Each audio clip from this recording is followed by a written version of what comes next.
Good sweet morning, YouTube. Hello, my name is Alex Bensinger and I am a videographer who works and lives in the Kansas City area, and today I'm going to be taking you through a few things that I've noticed about my favorite camera, which is the Sony A7r3. I've had the grand opportunity of using this camera for the past 5 months in my professional work, and today I'm going to take you through some of the observations that I've made and some of the things that I've noticed about it that really I don't think you would be able to notice unless you own the camera. Jumping right into it, the first thing that I wrote down on my list here is the battery life.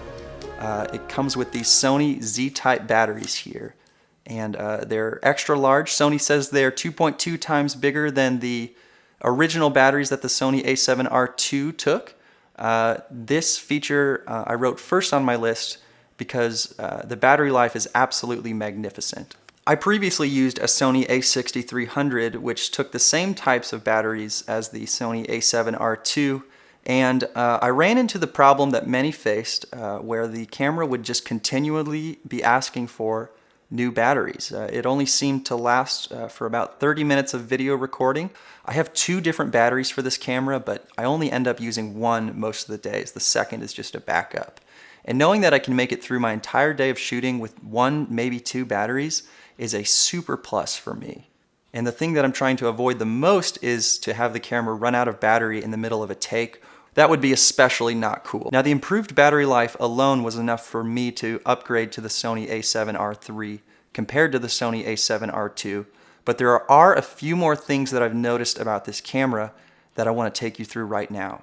The screen has been drastically improved. It's got this super bright screen here that helps me expose my shots well and frame them well. It's super high resolution. I don't know exactly what the resolution of this screen is, but the slow motion or S&Q mode on this camera is terrific. I've heard some reviews in the past say that it's a little bit soft. I tend to disagree. Take a look at some of these shots I've gotten here and let me know what you think.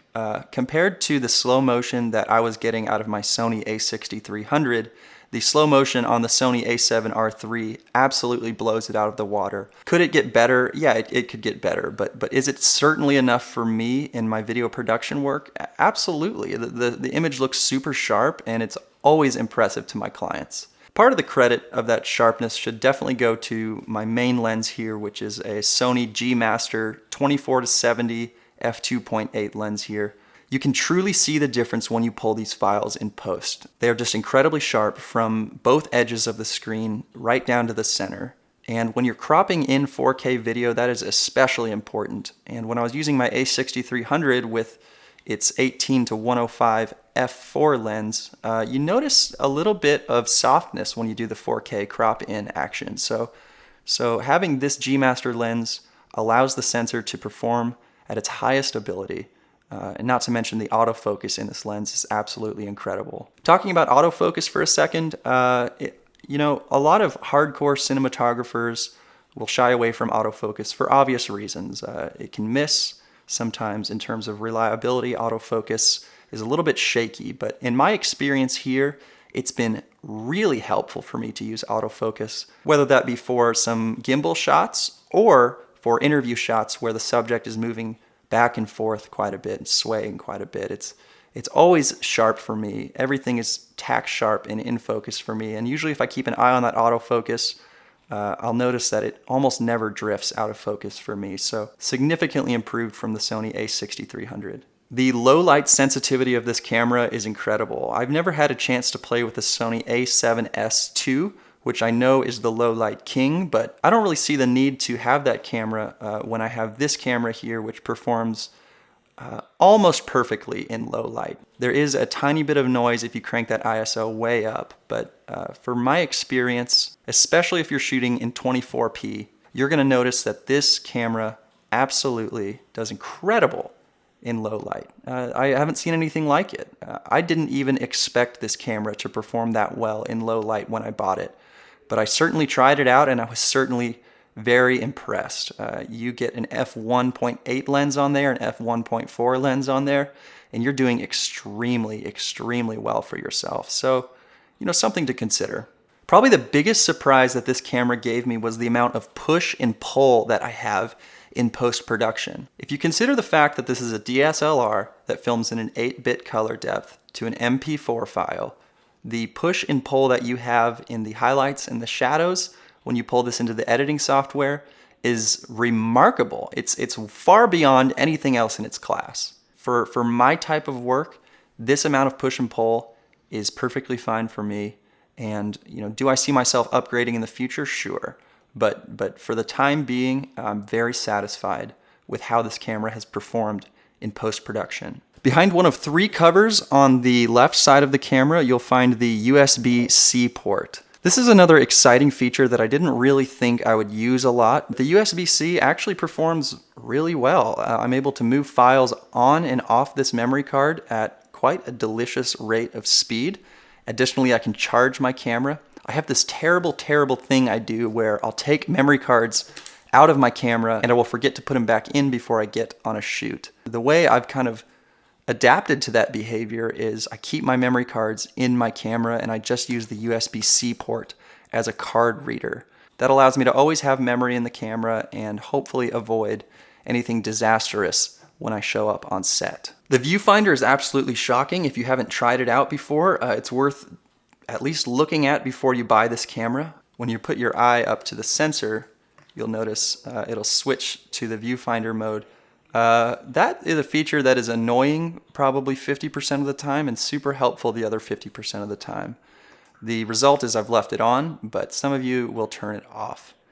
So this camera is water resistant. You're able to shoot in the rain if you have a compatible G Master lens. This feature is one I thought I wouldn't use, but I've used it twice so far in the 5-month period I've had this camera. Both times it's performed well, and both times it's totally saved my butt when it started raining outside. So a unique feature to this camera that I'm sure some of you will eventually appreciate after you buy and start using this camera. Now if you look on the screen here, you can see my hand being held up in the background. And what I'm able to do is press this custom assigned button here, and it actually punches in the shot without losing any resolution or quality. In fact, Sony says that you actually gain quality when you punch in like that.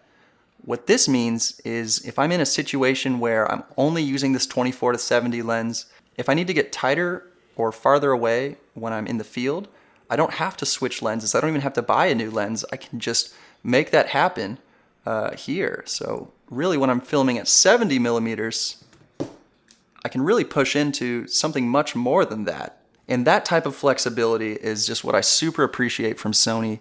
Great feature there, and I did not think I'd be using that feature at all. The touchscreen is nice. I've heard people complain about it. I usually am accidentally pressing it, but when there is an instance where I want to focus on something specific on the screen, it's super nice to be able to reach out and just touch it. It goes into a focus mode, and then in order to cancel that focus mode, you just hit the cancel button up there.